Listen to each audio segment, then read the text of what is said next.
It is another edition of Time About the Movies, and today we're taking a look at the three films released on Friday the 13th of February 2009. And Friday the 13th, that's very interesting because guess what franchise we have that has a new movie coming out this week? It's a film that's supposedly a reboot of the original series in general. And, it stars a massive serial killer who goes ahead and kills innocent teenagers or just crazy teenagers in general. They're not really all that innocent.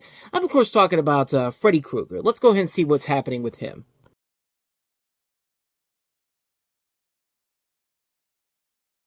Of course, that's obviously not Freddy Krueger. That's Jason Voorhees. But don't worry, we'll get to Freddy next year when his remake comes out.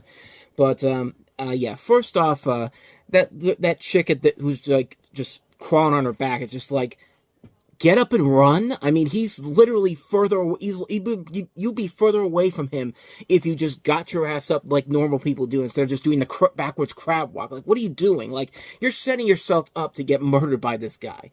But yeah, this is seen as a reimagining of the original Friday the 13th movies from back when the series was at its peak popularity. And it's the 12th installment of the series, and it follows a guy played by Jared Padalecki as he searches for his missing sister, played by Amanda Rigetti, who is captured by Jason Voorhees, now played by Derek Mears.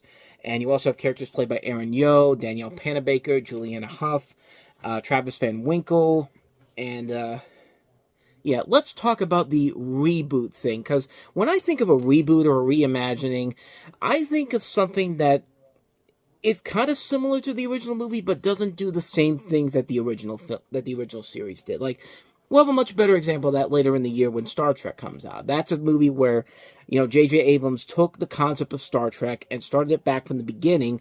Instead of just doing the same thing over and over again, he actually added something new to it and made it very unique and interesting.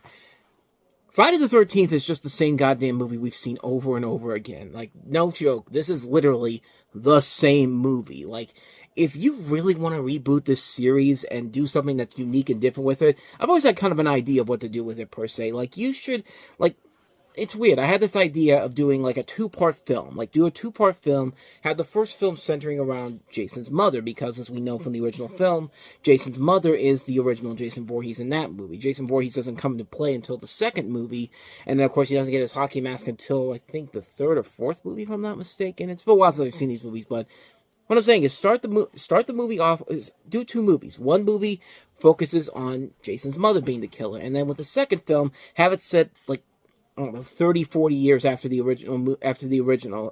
first film, and then you have Jason come into play. I mean, do what they did with It a couple years ago, where they had it split into two movies. The first part took place in the 60s, I think it was the 60s or 70s. 60s or 70s?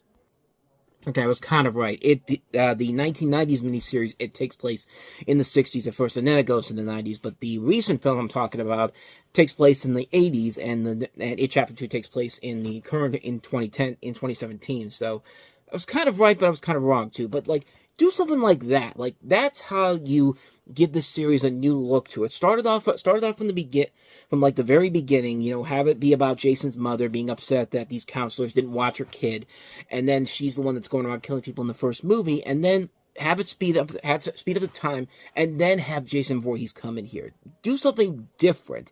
Do something that's a little bit that's different compared to what you did with the first film. Is with the original film in general. Don't just do the same thing over and over again, because that's what they did here, and it's literally the same movie over again. There's nothing about this movie that is different compared to the other movies, except the fact that it has newer, younger teenagers and new faker boobs, faker vaginas, faker teenagers who want to have sex with each other all the time. It's like nothing really has changed with this movie. And this comes from the director of the Texas Chainsaw Massacre, which was actually a pretty good horror remake. And at times, it's not bad. I mean, Derek Mears is doing a good job as Jason Voorhees in here. I mean, he actually does fit the role pretty well here, and yeah, it helps because he actually has more of a, he can move faster than somebody like a Kane Hodder could, because he was doing that well into, I believe, his 50s, if I'm not mistaken. Now I gotta check again. Yeah, he was doing that in his 50s, because he was in Jason X, but they switched him out for Ken Kersinger with Freddy vs. Jason. But other than that, though, this movie really is pretty lame. I mean, it's literally the same movie as it was with the other films. There's nothing at all unique or different with it. It's literally the same thing. You know, it's a bunch of teenagers are coming off to this place, that they should not go to, knowing that there's a killer out there, and instead of just, being smart and getting the hell out of there and going to do something else, no, they're going to sit there and party, because who cares about the fact that there's a killer out there? I mean, nothing new or different is done in this movie. Oh, I'm sorry, there are some differences. The fact that we got to throw in some social commentary, like there's a part in the movie where, they got to get gas somewhere, and like, there's a black character in the movie when they have to go get gas, and they have to be, and Aaron Yo's character is basically just like, hey, you want to pay for gas? And he's just like, and the black guy's just like, dude, racism, man. It's just like, what is that? Why is that even in there? Like, there's your little bit of a social commentary they're trying to throw in there, because it's just like, what black person pays for gas? I'm really stretching to figure out why that was in there, because, man, there's nothing in this movie, man. There's nothing about it that works. There's nothing about it that's enjoyable. It's just the same schlocky stuff we've seen before, except the original Friday the 13th movies were kind of groundbreaking and new. It did something new and creative with it. Even the worst movies in the Friday the 13th movies were at least trying to do something unique with it. Jason Goes to Hell is a perfect example of what to do. Like, a crazy idea, but it could work if you had a good script to work with, but no, it just didn't work at all. And like Jason X worked because it was a guilty pleasure movie. It was a movie that they knew it was it was as stupid as it could be, but we're gonna have fun making it. And it was a so bad it's good type of movie. Even Freddy vs. Jason was fun. There's nothing fun about watching this movie, man. This is just a boring, unscary, unterrifying movie that just brief flashes of promise all throughout, but in the end result is not a good movie at all. So yeah, that's a hard skip on Friday the 13th, 2009. So with that said, let's go ahead and move on to our next movie, and that is Isla Fisher trying to make it as a leading actress in a movie. This is Confessions of a Shopaholic.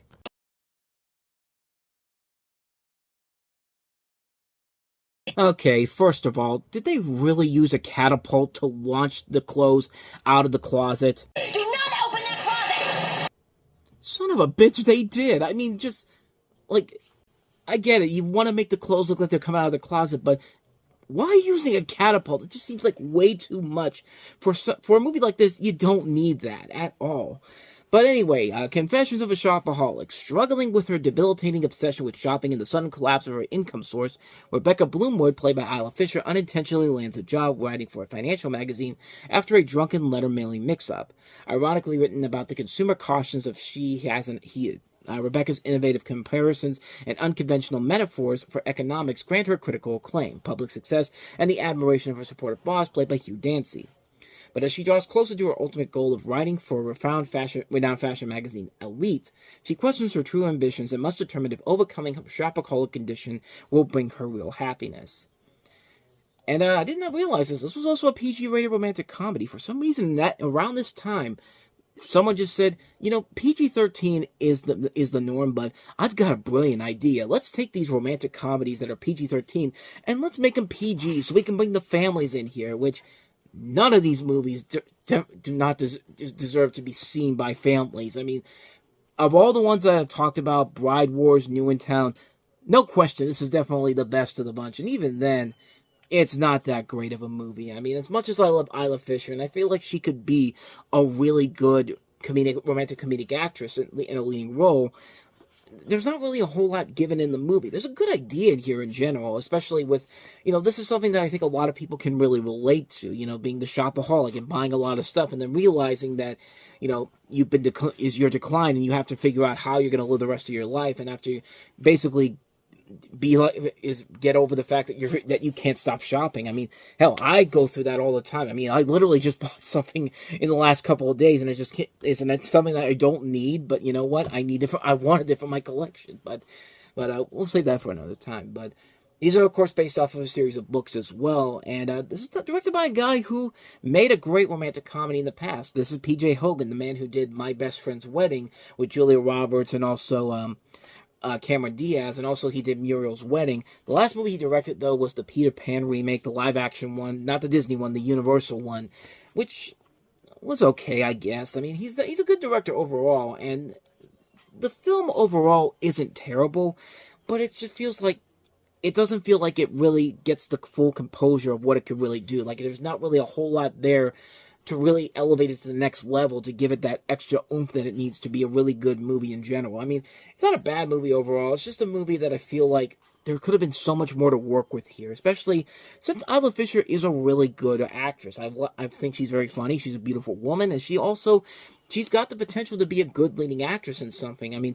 I saw another movie with her as a lead in it, Wedding Days, which also had kind of that same problem too. It's one where Jason Biggs, wants to get married so much that he marries this waiter played by Fisher, and she doesn't realize that she's kind of a little bit of a crazy person, so kind of like Heartbreak Kid, but yeah, there's definitely a potential for her as a leading actress here, and I felt like this movie could have done that in general, but not enough for me to say that this is one you want to check out. It's a film that I was kind of let down by it, per se. Not a bad movie, but definitely one that really could have been a whole lot better, especially with everything they had going for it. Mixed opinion, but I would say don't watch it, honestly. Like, I was really disappointed by it overall, so.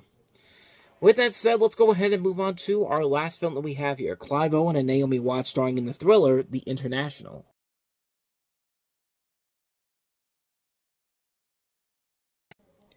Because now you don't have to worry about just the banks screwing you over with your money. You don't have to worry about scammers taking money out of your bank account. No, you got to worry about banks trying to use your money to kill people. I mean, what else do I need to worry about with the banks in general? But, probably a lot of things, but this is a movie called The International, following an Interpol agent and American District Attorney, also played by Clive Owen and Naomi Watts, who jointly investigate corruption with the IBBC, in a fictional merchant bank based in Luxembourg. It serves organized crime and corrupt governments as a banker and also as an arms broker. The bank's ruthless managers assassinate potential threats, including their own employees. Now, supposedly, this was based off of a scandal from the 1980s involving the Bank of Credit and Commerce International, and it raises concerns about how global finances affects international policies across the world, which, on the one hand, could be a pretty good, interesting concept for a movie, but not with a movie like this. No. This movie takes the most blandest, most predictable route it could possibly go and turns it into a straightforward, generic action film. This is like another version of The Peacemaker or movies like The Pelican Brief, these movies where you have to put two people in one situation where they have to uncover conspiracy and they have somebody going after them and they got to stop them. And it's just like, yeah, this would be fine and all if the script was any damn good, and unfortunately, this is one of the most generic action scripts I've ever seen in my entire life. This thing is such a snooze fest of a movie, and this is not written by a schmuck either. This is written by Eric Warren Singer, who has written good movies over the course of his career. This is the guy that wrote American Hustle. This is the guy that wrote Only the Brave. One of his biggest movies is Top Gun Maverick. He wrote part of the script for that.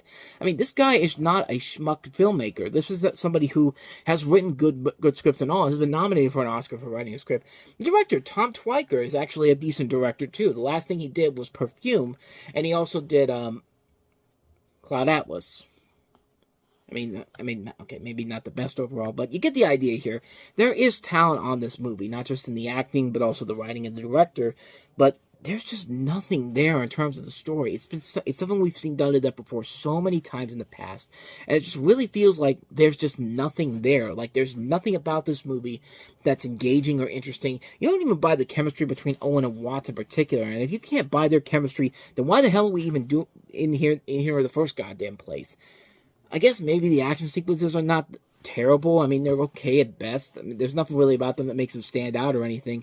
But everything we've seen in this has been done much better in other movies. Like the National Treasure movies, where they have to uncover these conspiracies while also looking through these historical monuments and documents and all that stuff. That makes more sense than anything in this movie. And this is supposed to be taken seriously. And you don't take any of this seriously whatsoever. This is just a bad movie, a bland movie. Nothing about it that's interesting, nothing about it that's fun or enjoyable. It's a mess. It's a sloppy mess of a movie. This is the type of film that the studios look at and go, okay, we can't release this out in the summer because if they think that we believe in this, they're gonna clown all over us. So dump it in February where nobody's gonna put it out and nobody's gonna buy into it. And when it bombs, we could just say, well, Friday the 13th opened up on the same weekend. You can't expect us to beat that. And just like, yeah, that's your half-assed attempt to try to cover your own asses. And yeah, this movie wasn't making any bucks anytime soon. So yeah, a hard skip on the international. And so with all that said, we wrap up another edition of Time About the Movies. And the next time we meet, not a very interesting week for movies. Only 2 new releases coming out, including Tyler Perry's latest Madea movie, Madea Goes to Jail. And we also have the comedy Fired Up, which is a PG-13 raunchy comedy, which 9 times out of 10 is never a good sign whatsoever. But this one you might be pleasantly surprised by. At least I was. But we'll delve into that on the next episode coming up tomorrow, so don't miss that one. But with all that said, thank you so much for watching. And if you want to see more videos like this, please go ahead and hit the playlist on the next page. Check out the previous episode. And also don't forget to hit the like, subscribe, notification button, and the bell. That's where you get updates on when new videos come out. And we do post new videos here every day. So with all that said, I'm off. I'll see you guys next time. And until then, as always, take care.